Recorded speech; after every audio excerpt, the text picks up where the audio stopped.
10th के board में 4 to 6 marks का आता है और 11th में भी 4 से 6 नंबर का एग्जाम में आता है उनके स्कूल बोर्ड में 11th में। तो एपी दोनों में लगभग सेम ही है, 11th में थोड़ा सा स्टैंडर्ड बढ़ गया है, बट हम यहाँ पे दोनों कवर करेंगे, 10th और 11th क्लास दोनों, क्योंकि दोनों के लिए हम अलग अलग वीडियो नहीं बनाएंगे, इसी में हम दोनों को कवर करेंगे। ठीक है, एपी अच्छा चैप्टर है, इजी चैप्टर है, आसान है, लेकिन इसको पढ़ना जरूरी है, क्योंकि एपी जीपी एक्सपी सब एक दूसरे से रिलेटेड होते हैं। सबसे बेसिक है एपी। ठीक है, तो हम पढ़ेंगे एपी। एपी पढ़ने से पहले हम समझेंगे सीक्वेंस। सीक्वेंस क्या होता है? सीक्वेंस SEQUENCE सीक्वेंस की हिंदी से होती है क्रम। ये होता क्या है सीक्वेंस, देखेंगे, क्रम या पैटर्न जो भी बोल सकते हैं। तो सीक्वेंस क्या होता है? तो हम सीक्वेंस को ऐसे समझते हैं कि मान लीजिए हम कुछ ऐसे नंबर लिखते हैं,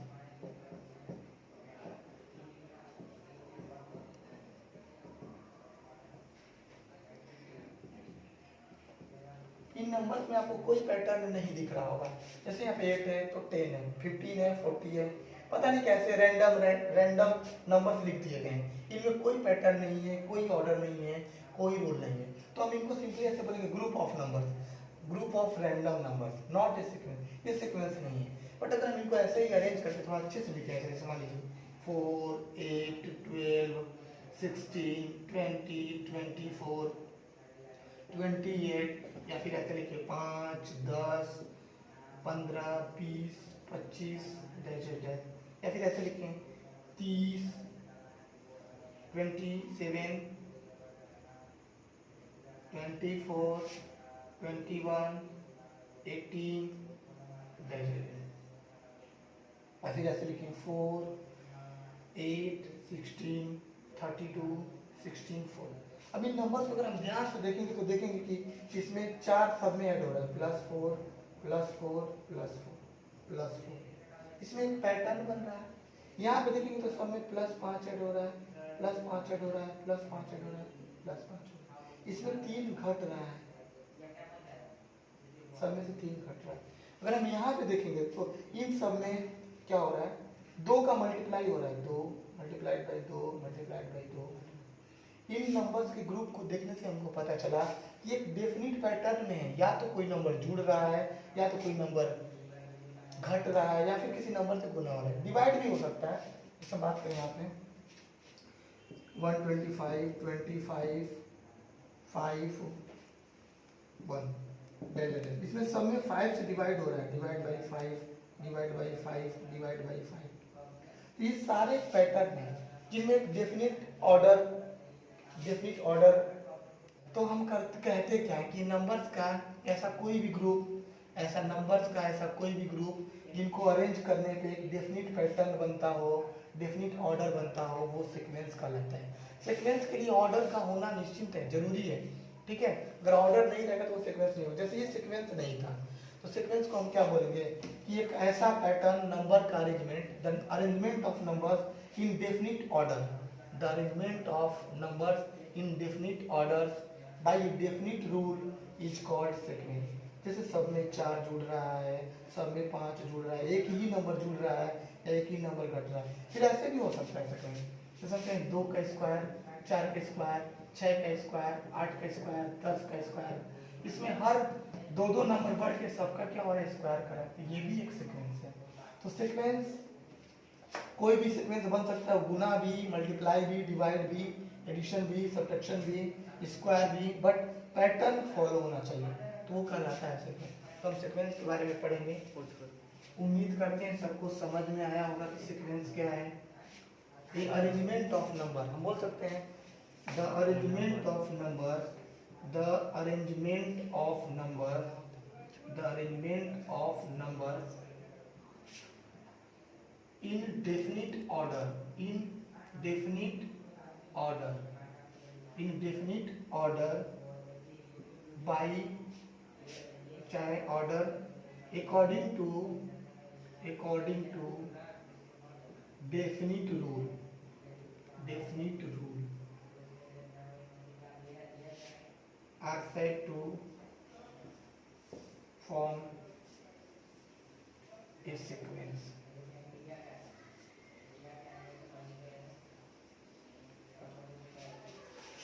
the arrangement of numbers in definite order, numbers का अरेंजमेंट डेफिनिट ऑर्डर में according to definite rule. Definite rule का मतलब है कि आप जोड़ रहे हैं या फिर घटा रहे हैं या फिर मल्टीप्लाई करें या फिर डिवाइड करें, एक रूल होना चाहिए, उसी के आधार पर नंबर्स को अरेंजमेंट करना ही सीक्वेंस कहलाता है।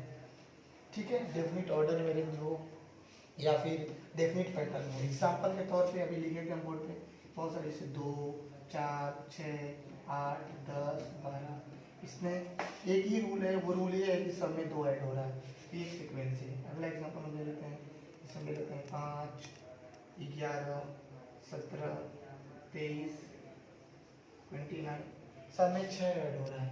ठीक, या फिर ऐसे भी हो सकता है 3 9 27 81, 3 का मल्टीप्लाई हो रहा है, सारे क्या है सीक्वेंस है। ठीक है, तो सीक्वेंस में क्या होते हैं, नंबर को अरेंज किया जाता है एक डेफिनिट पैटर्न में, डेफिनिट ऑर्डर में, वो सीक्वेंस होता है। जिसमें ऑर्डर नहीं होता है, डेफिनिट पैटर्न नहीं होता है, वो सीक्वेंस नहीं कहलाता है। ठीक है, अब हम आगे पढ़ेंगे एपी। सीक्वेंस के बाद हम पढ़ेंगे एपी। क्या होता है एपी, समझेंगे। ठीक, एपी एपी ऊपर लिख चुके हैं, अरिथमेटिक प्रोग्रेशन, जिसको हम लोग बोलते हैं एपी शॉर्ट फॉर्म में। इसमें एक इंडियन मैथमेटिशियन थे, श्रीनिवास रामानुजन नाम उनका, शायद श्रीनिवास रामानुजन। उन्होंने बहुत ज़्यादा अपना योगदान दिया था एपी के फील्ड में। वो इस सीरीज का सॉल्यूशन लेके आए थे, क्वाड्रेटिक इक्वेशन को सॉल्व किए थे, क्यूबिक इक्वेशन को नए मेथड से सॉल्व किए थे। 1887 में वो शायद बॉर्न हुए थे 1887 में, और 1920 में मर गए थे चेन्नई में। उनका नाम था श्रीनिवास रामानुजन। ये बहुत अच्छे मैथमेटिशियन थे जिनका योगदान है एपी में। एपी में बहुत सारे रिसर्च किए थे, एपी को सॉल्व करने का मेथड बताए थे, तो क्रेडिट इनको दिया जाता है एपी से। और भी बहुत सारे मैथमेटिशियन थे जो एपी में काम किए, लेकिन ये भारतीय थे, इंडियन थे। उनका नाम था श्रीनिवास रामानुजन। इनका जन्म हुआ था चेन्नई में, चेन्नई के किसी गांव में, और इन्होंने बहुत सारे फील्ड में काम किया। सबसे लगभग कम उम्र में ही, लगभग 33 के एज में इनकी डेथ हो गई थी, इनकी मृत्यु हो गई थी किसी कारणवश। तब हम आगे देखेंगे कि एपी क्या होता है, कैसे होता है। देखिए हम एपी क्या करते हैं, जैसे हम बात करें 7 10 13 16 19 12 18 24 30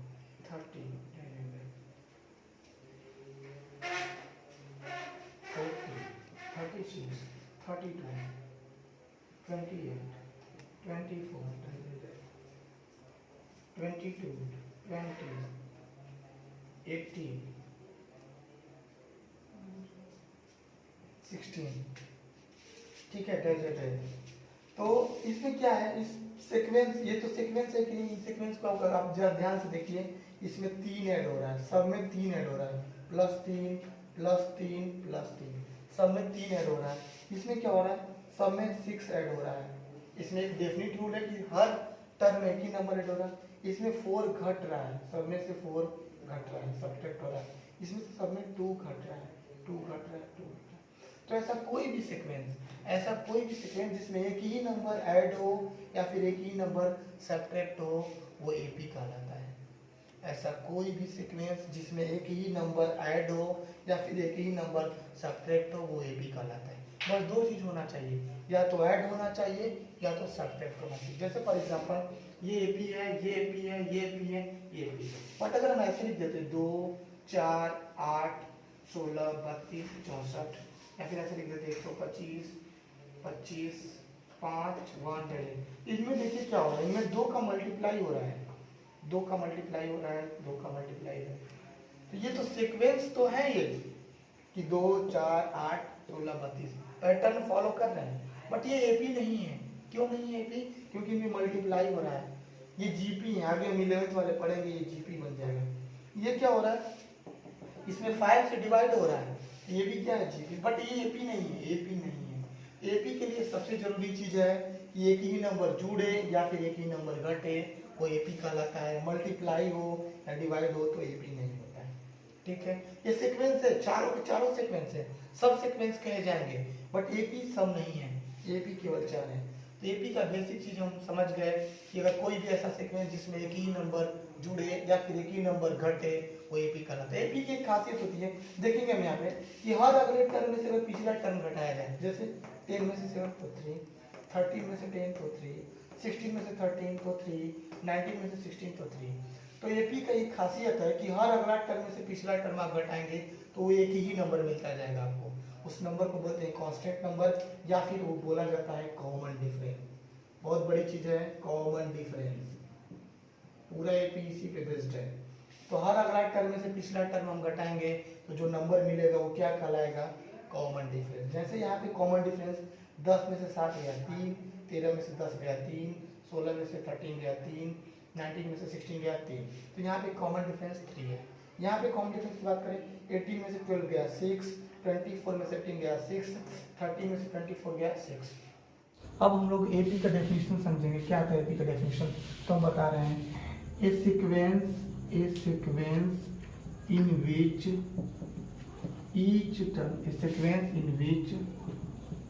ईच टर्म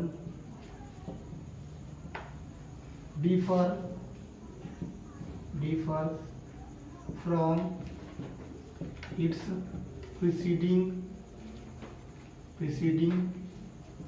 term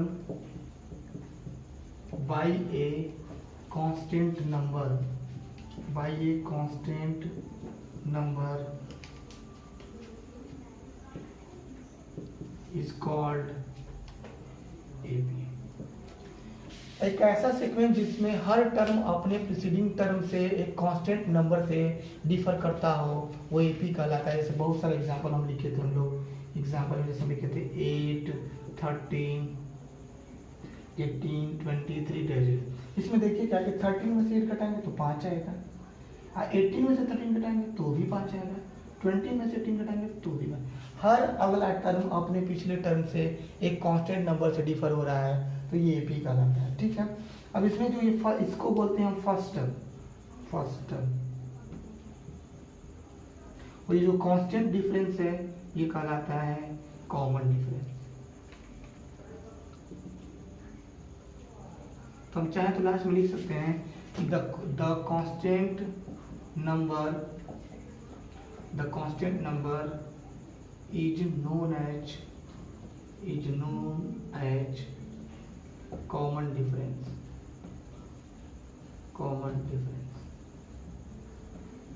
ठीक है, तो एपी में सबसे इंपॉर्टेंट चीज दो थी, एक फर्स्ट टर्म जिसको हम ए से रिप्रेजेंट करेंगे। एपी में फर्स्ट टर्म को हमेशा ए से रिप्रेजेंट किया जाएगा, फर्स्ट टर्म ए से रिप्रेजेंट होगा और कॉमन डिफरेंस डी से रिप्रेजेंट होगा। अब एपी बनता कैसे है हम देखते हैं। एपी का बेसिक फॉर्मेशन, एपी बनता कैसे, फॉर्मेशन ऑफ एपी, फिर जनरल टर्म निकालेंगे। एपी बनता कैसे, फॉर्मेशन ऑफ एपी,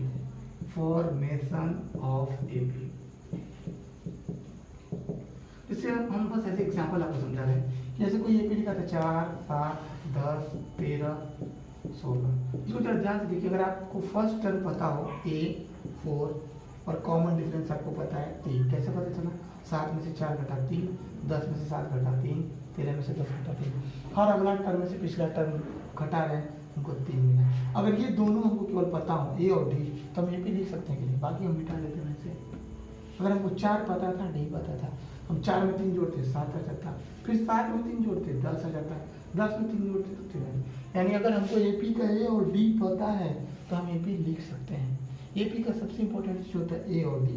ए मतलब फर्स्ट टर्म, डी मतलब कॉमन डिफरेंस। तो एपी का फॉर्मेशन ऐसे होते हैं। अगर आपको फर्स्ट टर्म पता हो, फर्स्ट टर्म ए हो, और कॉमन डिफरेंस डी हो,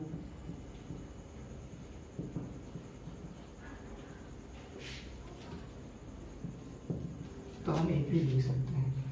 एपी क्या होगा, ए में डी जोड़ेंगे तो ए प्लस डी, फिर इसमें डी जोड़ेंगे तो ए प्लस 2d, फिर इसमें डी जोड़ेंगे तो A plus 3d and so on, ऐसे चलता जाएगा। ठीक है, तो ये एपी का फॉर्मेशन, बेसिक फॉर्मेशन एपी ऐसे ही बनता है। पहले ए, फिर A plus D, A plus 2d, A plus 3d and so on चलता है। अब हम एपी का जनरल टर्म निकालेंगे। अच्छा, इसको हम ऐसे T1 जो फर्स्ट टर्म को रिप्रेजेंट करता हूँ, T2 second term, T3 T4 ऐसे भी रिप्रेजेंट कर सकते हैं। अभी देखेंगे हम जनरल टर्म ऑफ एपी निकालेंगे तो देखेंगे, ठीक है। तो यहाँ तक सही है। उसके बाद हम आगे देखते हैं general term of an AP. General term कैसे बनता है ऑफ एन एपी, किसी भी एपी का जनरल टर्म हम कैसे निकाल सकते हैं। जैसे हमने कहा था आपसे, कोई भी एपी हो तो ऐसा होता है वो ए plus D, A plus 2d, A plus 3d। ये पहला टर्म था, ये दूसरा टर्म था, ये तीसरा टर्म था, ये चौथा टर्म था, ऐसा। अगर हम आपसे कहते हैं कि आप पहला टर्म बताइए तो आप कहते हैं कि ए। अगर हम आपसे दूसरा टर्म पूछते तो आप बोलते हैं ए प्लस डी। अगर हम आपसे तीसरा टर्म पूछते तो ए प्लस 2d। हम आपसे चौथा टर्म पूछते तो ए प्लस 3d। ऐसे ही हम कोई सा भी टर्म पूछते तो जैसे हम आपसे पूछ देते हैं कि 20वां टर्म बताओ तो आप क्या कहते हैं। जैसे हम आपसे पूछ देते कि 25वां टर्म बताओ तो आप क्या कहते हैं। इसलिए जनरल टर्म आया कि जनरल टर्म कैसे निकलेगा। हमको 3-4 टर्म तो दिख गया, पहला टर्म है, दूसरा टर्म डी, तीसरा टर्म ए प्लस 2d, चौथा term A plus 3d। But general term कोई भी टर्म 20 से पूछे तो कैसे निकालेंगे। तो उससे आपको देखिए एक चीज मिलेगा, यहाँ पे एक पैटर्न बनता होगा। T1 इक्वल टू क्या है, ए है। हम ए को ऐसे लिख सकते हैं प्लस 1 माइनस 1 इंटू डी। अगर 1 में से 1 गया 0 और 0 को गुना डी में करेंगे तो 0, यानी ये T1 क्या है, ए बचेगा, यही तो बचेगा। 1 में से 1 घटाएंगे तो 0, 0 को गुना डी में करेंगे तो ए। अगर T2 की बात करें, T2 में क्या है, ए प्लस डी है। हम इसको ऐसे लिख सकते हैं ए प्लस 2 माइनस 1 इंटू डी। अगर आप 2 में से 1 घटाएंगे तो 1 डी, देखो ए प्लस डी आ जाएगा। अगर हम आपसे बात करें T3 की तो ए प्लस T3 को क्या लिख सकते हैं, 3 माइनस 1 इंटू डी लिख सकते हैं। देखिए 2d, अरे ए प्लस 2d ही तो 3t है, T3 है ए प्लस 2d। अगर हम आपसे T4 की बात करें तो A plus 4 minus 1 into D कर देते हैं। 4 माइनस 1 क्यों, क्योंकि ए प्लस क्या आना चाहिए 3d, और 4 में से घटाएंगे तो क्या आएगा 3d। इस कहानी से क्या शिक्षा मिली कि अगर कोई सा भी टर्म निकालना हो, मान लीजिए हमको nth टर्म निकालना हो, चौथा टर्म निकालना था तो 4 में से 1 घटाते थे, तीसरा टर्म निकालना था तो 3 में से 1 घटाते थे। तो अगर nth टर्म निकालना होगा तो n में से 1 घटा देंगे। तो ये nth टर्म का फॉर्मूला हो जाता है कि Tn equal to a plus n minus 1 into d. Tn equal to a plus n minus 1 into d. ये फॉर्मूला एपी का सबसे फर्स्ट फॉर्मूला। इस पे बहुत सारे सवाल बनते हैं। अब आपसे पूछेंगे तो बताया जा सकता है। जैसे हम आपसे कहें कि 5वां टर्म बताइए, n की जगह 5 रख दीजिए, T5 हो जाएगा। तो a plus 5 minus 1 into D, तो 5 में से घटाएंगे 1 तो क्या आएगा a प्लस 4d आएगा। अगर हम आपसे कहें कि 10वां टर्म बताइए T10 तो क्या होगा, यहाँ पे 10 रख दीजिए, 10 में से क्या 9, a प्लस 9d। तो ये एक पैटर्न बन जाएगा। वो ऐसा पैटर्न कि कोई भी टर्म आपसे पूछा जाए, जैसे आपसे पूछा जाए T16 तो बस एक कम कर दीजिए, a प्लस 15d आंसर। जैसे हम आपसे पूछे T20 एक कम कर दीजिए, a प्लस 90d। हम आपसे पूछे T30 कम कर दीजिए, a प्लस 29d। ये पैटर्न एक क्यों कम करिए, क्योंकि फॉर्मूले में क्या आ रहा है n माइनस 1 इंटू डी। किसी भी टर्म में देखिए, जैसे यहाँ पे T2 था, T2 तो यहाँ पे एक d आ रहा था, a प्लस डी, और T3 में क्या आ रहा था a प्लस 2d। T3 निकाल रहे थे तो d एक कम हो रहा था, a प्लस 2d। अगर T4 की बात करते हैं इसमें आ रहा था a प्लस 3d। एक पैटर्न था ए पी का nth टर्म होता है a plus n minus 1 into d, और जहाँ पे n where n equal to where n is nth term. nth term का मतलब कोई सा भी नंबर, जैसे 20वां 25वां 30वां 7वां 8वां। जैसे हम एक सवाल करते हैं बेसिक सा छोटा सा कि कोई एपी हम दे दें आपको ऐसे,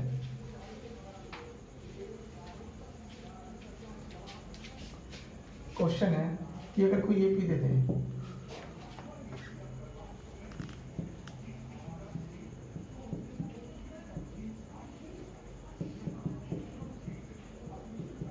और हम आपसे पूछें कि बताइए 25th टर्म क्या होगा। 25th टर्म आपको बताना है। हम एपी लिख दिए और आपसे क्या पूछे 25th टर्म, तो आप कैसे निकालेंगे। 25 नंबर तक जाएंगे तो टाइम नहीं लगेगा। उसके लिए हम क्या करेंगे, हमको ए पता है, ए लिख लेंगे सोल्यूशन। ये कितना है 7, उसके बाद हम डी निकालेंगे, सबसे जरूरी चीज डी। डी कैसे निकलता है, आगे में से पीछे को हटाकर 12 में से 7 गया 5, और फिर देखेंगे 17 में से 12 गया 5, तो डी हो जाएगा 5। डी का फॉर्मूला ही होता है, लिख लेंगे अगर नहीं लिखे तो T2 माइनस T1, या फिर कह सकते हैं T3 माइनस T2। हर अगले टर्म से पिछले टर्म को घटाएंगे तो डी मिलेगा। ए और डी पर पता चल गया। हमसे पूछा है T25 25वां टर्म कि 25वां टर्म क्या होगा, तो हम अभी बताएं आपसे कि Tn का फॉर्मूला होता है a plus n minus 1 into D. रख दीजिए Tn इक्वल टू a की जगह पर क्या रखेंगे 7 प्लस n की जगह पर क्या रखेंगे 25। 25 क्यों, 25वां टर्म पूछा, तो 25 माइनस 1 इंटू डी, यहाँ पे हो जाएगा Tn इक्वल टू 7 प्लस 25 में से 1 गया 24 इंटू डी का वैल्यू रख देंगे, नहीं रखे थे 5, तो हो जाएगा T4 इक्वल टू 24 का 5 में मल्टीप्लाई करेंगे 24 का 5 में, तो 120 में 7 जोड़ देंगे 127, यानी इसका जो 25th टर्म होगा क्या आएगा 127। इस फॉर्मूले से निकाल सकते हैं हम बेसिक। कल आगे हम पढ़ेंगे इसके आगे बहुत सारा फॉर्मूला। आज के लिए